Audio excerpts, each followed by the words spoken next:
Hello বন্ধুরা, চলে এসেছি আজকে আবার একটা নতুন গল্প নিয়ে। তবে আমি গল্প শুরু করার আগে তোমাদের সকলকে রিকোয়েস্ট করবো, প্লিজ প্লিজ প্লিজ তোমরা আমার চ্যানেলটাকে সাবস্ক্রাইব করে পাশে থেকো। আজকে আমি যে সিনেমার গল্প করব, সিনেমার নাম ভূতপরি। সিনেমাটি দেখার ইচ্ছে হলে জিও হটস্টারে তোমরা অবশ্যই দেখতে পারো। তাহলে চলো শুরু করি আজকের গল্প। আমরা সিনেমার শুরুতেই দেখতে পাই একটি ছোট্ট ছেলে যার নাম সূর্য। সে ঘুমের মধ্যে হাঁটতে হাঁটতে ভায়োলিন বাজায় এবং সেই অবস্থায় সে তার বাড়ির ছাদে উঠে পড়ে ভায়োলিন বাজাতে থাকে। এখন যে কোনো মুহূর্তে সে সেখান থেকে পড়ে গিয়ে একটা বিপদ ঘটতেই পারতো, কিন্তু সেই মুহূর্তে তার মা শিলালিপি ঘুম থেকে উঠে যায় আর তাকে সেখান থেকে বাঁচিয়ে নেয়।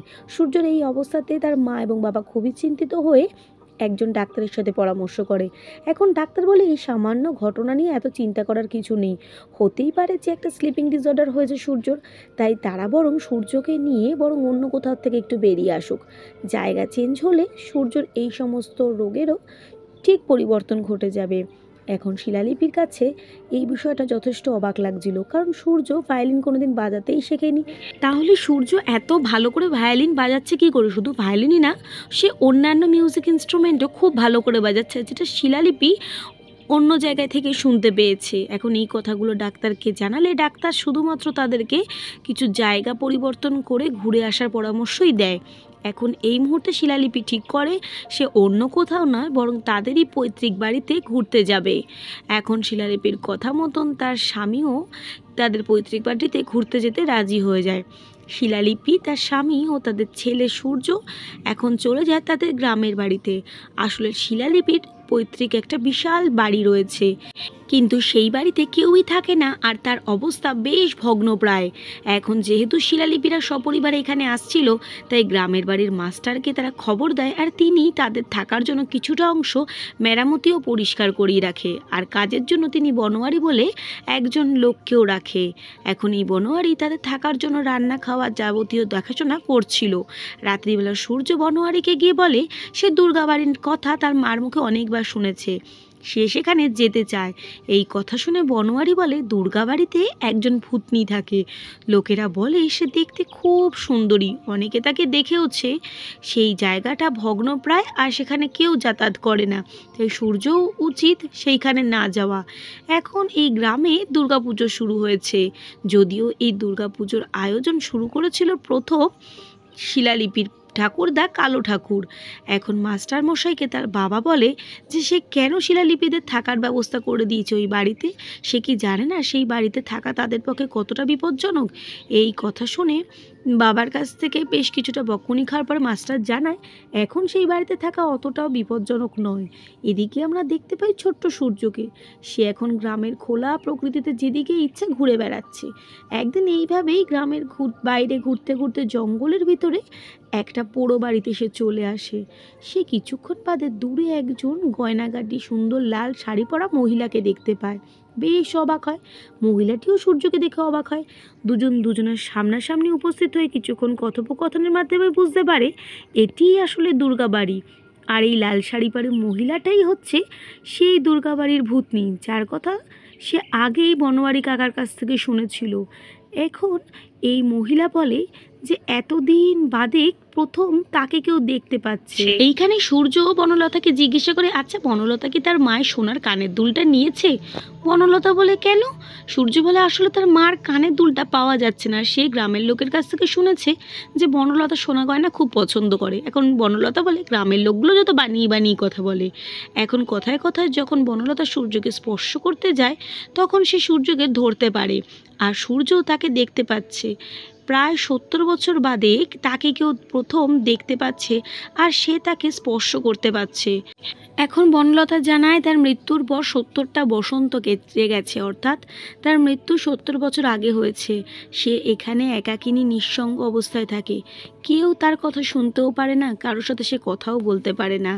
এই মুহূর্তে যখন সূর্য তাকে দেখতে পাচ্ছে, কথা শুনতে পাচ্ছে, তখন দুজনের মধ্যে খুব সহজেই বন্ধুত্ব হয়ে যায়। কিন্তু বনলতা সূর্যকে সেখান থেকে চলে যেতে বলে। এর কিছুক্ষণ বাদে যখন সূর্য সেই জঙ্গলের রাস্তা থেকে হেঁটে আসছিল, তখন একটা মই দেখতে পায় আর তার নিচে নেমে একটা কুয়োর ভিতর থেকে একটা টানেল মতন দেখতে পায়। সেখান থেকে কিছু দূর রাস্তা হেঁটে গেলে সে মাখন নামে একজন চোরকে দেখতে পায়। এখন মাখন গর্বের সাথে জানায় তার বংশ পরম্পরায় সে চুরি করে আসছে, তার বাপ ঠাকুরদের সবাই এই কাজই করত, আর পুরো গ্রামের মধ্যে এরকম টানেল করা আছে।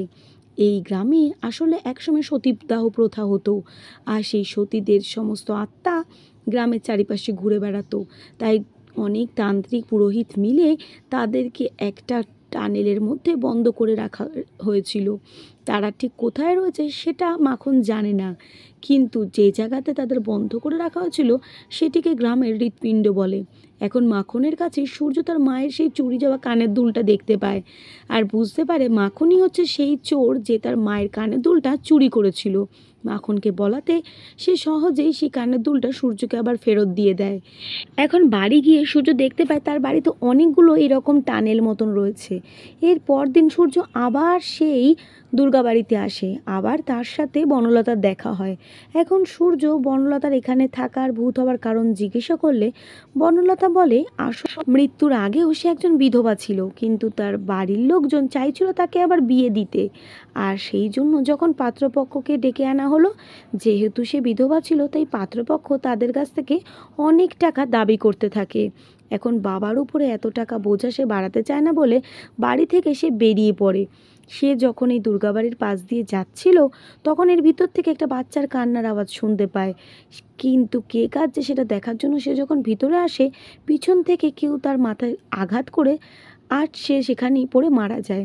কে আঘাত করেছিল সেটা বনলতা জানতে পারেনি, কিন্তু সেই পর থেকে সে ভূত হয়ে ঘুরে বেড়াচ্ছে। কিন্তু সে প্রায়ই একটা স্বপ্ন দেখে যে তার শরীরটা পালকের মতন হালকা হয়ে শূন্যে ভাসছে, আর তার দুপাশ থেকে দুটো পরীদের মতন ডানা বেরিয়ে এসেছে। কিন্তু সেই স্বপ্নটা সে অনেক আগে দেখেছিল, সে যদি আবার ঘুমোতে পারতো তাহলে সেই স্বপ্নটা সে আবার দেখতে পেত, আর তারপরেই সে একজন ভূত পরী হয়ে যেত।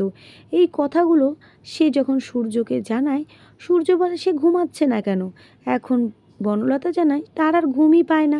এরপর সূর্য যখন বাড়ি চলে আসে তার সাথে মাখন দেখা করতে আসে। এখন সে মাখনের সাথে কথা বলে জানতে পারে তার দাদু অনেক তন্ত্রমন্ত্র পূজা অর্চনা করতে পারত, তাই তার ঘরে যদি গিয়ে তারা খোঁজ করে নিশ্চয়ই বনলতার মুক্তির কোনো পথ তারা পেয়ে যাবে। তার এই দাদুর নাম ছিল কালো ঠাকুর, তাকে সবাই এখানকার লোকেরা পুরোহিত ঠাকুর বা বড় তন্ত্রবিদ হিসাবেই জানতো। এখন মাখন আর সূর্য মিলে সেই কালো ঠাকুরের ঘর থেকে একটা ডায়েরি পায়। এই ডায়েরিটা পড়ে মাখন আর সূর্য জানতে পারে যে কালো ঠাকুর লিখে গেছিল তার মৃত্যুর পর যদি বনলতার উপদ্রব বেশি হয় তাহলে তারা যদি দেবী মহামায়ার পুজো করে তাহলে এর থেকে সহজে মুক্তি পেতে পারবে। কিন্তু কালো ঠাকুরের সময় বনলতা ছিল, আর যদি থেকেও থাকে বনলতা কেন সকলকে উপদ্রব করবে সেটা কালো ঠাকুর কেন ভেবেছিল এরা সেটা বুঝতে পারে না। এখন একদিন যখন সূর্য সেই দুর্গাবাড়ি থেকে ফিরছিল তখন মাস্টার সেটা দেখে ফেলে, আর সেই কথাটা গিয়ে তার বাবাকে জানায়। এই কথা শোনার পর তার বাবা ঠিক করে যে এখন তারা সূর্যর বাবা মার সাথে কথা বলতে আসবে, আর সেই কারণে মাস্টারের বাবা এসে শিলালিপিকে জানায় যে কালো ঠাকুর সম্পর্কে গ্রামের লোকেরা যেটা জানে সেটা অর্ধ সত্য, তিনি আজ যেটা বলবে সেটাই প্রকৃত সত্য। এখন যেটা বলা হচ্ছে সেটা 70 বছর আগেকার ঘটনা, তখন তিনি নাবালক, তিনি কালো ঠাকুরের কাছেই কাজ করতেন। কালো ঠাকুর বিভিন্ন তন্ত্রমন্ত্র করতেন। একজন লোক এসে বলে যে তার 4টে মেয়ে হয়ে গেছে, কিন্তু একটা ছেলে না জন্মলে তার বংশ তার রক্ষা পাবে না। তখন কালো ঠাকুর জানায় তার বংশ রক্ষা করার জন্য তার ছোট মেয়েকে বলি দিতে হবে, সেটা করতে পারলেই তার একটা ছেলে জন্মাবে, না হলে তার বংশ ধ্বংস হয়ে যাবে। এই কথা শোনার পর সেই লোকটি রাজি হয়ে যায়, আর এই দুর্গাবাড়িতেই রাত্রিবেলা কালো ঠাকুর সেই মেয়েটির কনিষ্ঠ কন্যাকে এনে বলি দেয়, আর সেইখানে একটা জায়গায় শিশুটিকে চাপা দিয়ে দেয়।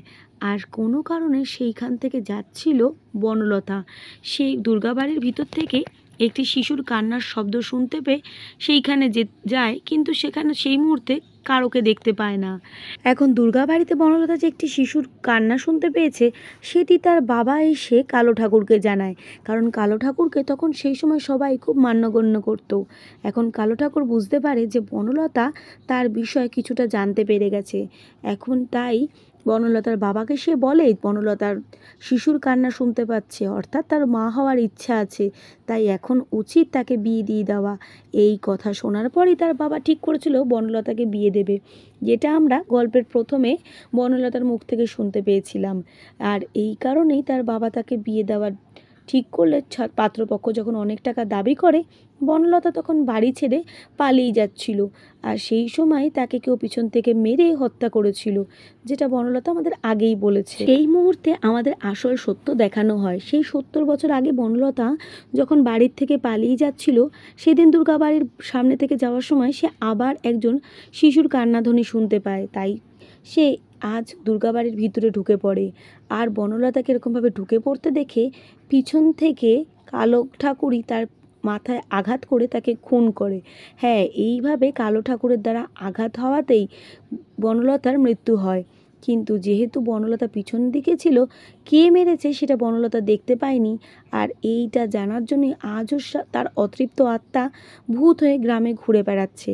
এরপর বনলতা মারা যাবার পর তার বাবা তাকে খুঁজতে খুঁজতে দুর্গাবাড়িতে এসে তার মৃতদেহ দেখতে পায় আর কান্নায় ভেঙে পড়ে। কিন্তু পরের দিন দেখা যায় নদীর ঘাটে বনলতা আর তার বাবা দুজনেরই শেষকৃত্য করা হচ্ছে। আর কালো ঠাকুর তার নিজেদের লোকদের দিয়ে পুলিশকে ঘুষ খাইয়ে এটা প্রচার করে দেয় যে বনলতা আর তার বাবা আত্মহত্যা করেছে। কিন্তু এরপর থেকে বনলতার আত্মা সারা গ্রামে ঘুরে বেড়াতে থাকে। একদিন তার এই আত্মা যখন মাস্টার মশাইয়ের বাবা দেখতে পায়, তখন সে ভীষণভাবেই ভয় পেয়ে যায়। তার হাতে একটা মশাল ছিল, সেটা সেখানে পড়ে যায় আর চারিদিকে আগুন লেগে যায়। আর সেই আগুন লাগার ফলেই তার মুখের বেশ কিছুটা অংশ পুড়ে যায়। এরপর সে যখন এই ঘটনা কালো ঠাকুরকে জানায়, কালো ঠাকুর বুঝতে পারে যে তার এই পাপের শাস্তি খুব শিগগিরই সে পেতে চলেছে। কিন্তু তার ভয় হয় এখন গ্রামের লোক যদি জানতে পারে যে সে এই পুজো অর্চনার পিছনে ছোট ছোট নিষ্পাপ শিশুদের বলি দিচ্ছে, তাহলে তার মান্যগণ্যতা আর থাকবে না। তাই সে ঠিক করে যে কিভাবে বনলতার হাত থেকে গ্রামবাসীরা মুক্তি পাবে, আর সেটা সে ডায়েরিতে লিখে নিজেই একদিন জলসমাধি নেয়।